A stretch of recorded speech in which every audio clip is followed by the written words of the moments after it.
Baru-baru ini, Amerika Serikat melayangkan gagasan bersekutu dengan Jepang. Menurut para analis, hal itu dilakukan Amerika Serikat dalam upaya untuk mengubah negara-negara di Asia Tenggara untuk melawan Cina. Terlebih lagi Amerika Serikat menilai tidak mampu memikat anggota ASEAN untuk berada di kubunya.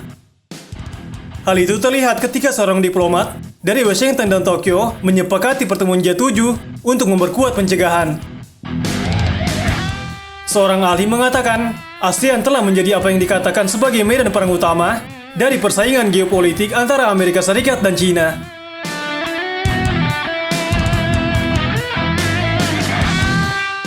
Menteri Luar Negeri Amerika Serikat, Antony Blinken, sedang menuju ketiga negara ASEAN untuk mengejar apa yang diprediksi oleh para analis sebagai ancaman klise yang menjajakan Cina.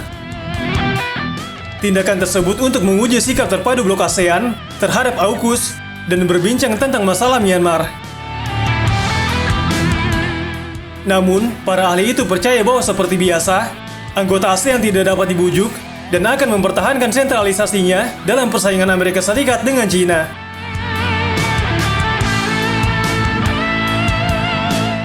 Menteri Luar Negeri Jepang, Yoshimasa Hayashi dan Blinken menggarisbawahi perlunya untuk bekerja sama dengan ASEAN serta negara-negara yang berpikiran sama seperti Australia dan India. Itu merupakan sebuah langkah untuk memperkuat aliansi negara mereka dalam menentang pengaruh Cina di kawasan ini. Menyeret Jepang ke dalam aliansi untuk memaksa ASEAN berbalik melawan Cina dianggap sebagai kemenangan ganda bagi Washington dan Tokyo. Asisten peneliti di Institut Nasional untuk Studi Laut Cina Selatan, Chen Xiangmiao, mengatakan keduanya telah membangun rencana ini untuk waktu yang cukup lama. Washington akan jauh lebih mudah dan lebih murah untuk memenangkan ASEAN dengan bantuan Jepang.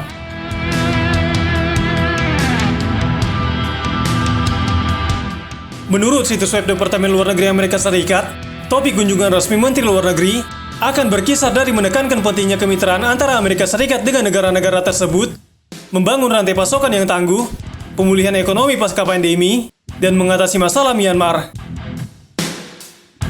Perjalanan Blinken ke Asia Tenggara untuk lebih memaksa ASEAN memihak antara Cina atau Amerika Serikat.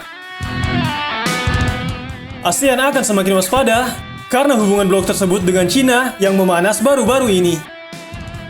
Strategi Indo-Pasifik Amerika Serikat telah menjadi kekhawatiran yang berkembang bagi negara-negara ASEAN yang melihatnya sebagai faktor destabilisasi perdamaian regional.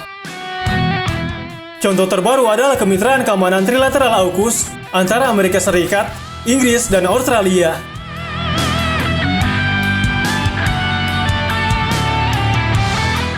AUKUS adalah front persatuan yang dipimpin oleh Amerika Serikat dan komponen tambahan dari strategi Indo-Pasifiknya untuk melawan Cina.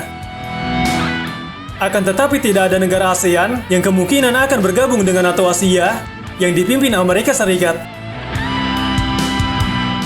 Di samping itu, Indonesia juga menekankan kembali kewajiban negara lain untuk senantiasa respek atau menghormati hukum internasional di Asia Tenggara. Tidak ada penjelasan lebih lanjut tentang langkah apa yang akan dilakukan oleh Indonesia sebagai negara terbesar di ASEAN dalam menghadapi konflik antara Amerika Serikat dengan Cina. Sikap dan langkah yang akan dilakukan oleh Indonesia dipastikan akan sangat berpengaruh besar terhadap sikap dan langkah dari negara-negara anggota ASEAN lainnya. Dengan kata lain, negara-negara anggota ASEAN telah menunggu apa yang akan dilakukan oleh Indonesia untuk menyikapi masalah Laut Cina Selatan yang akhirnya menjadi konflik Amerika Serikat dengan Cina. Meningkatnya suhu sengketa di kawasan Laut Cina Selatan dan berkembang pesatnya pengaruh Cina dengan kemajuan teknologi serta persenjataannya mungkin saja telah menjadi salah satu pemicu terbentuknya AUKUS.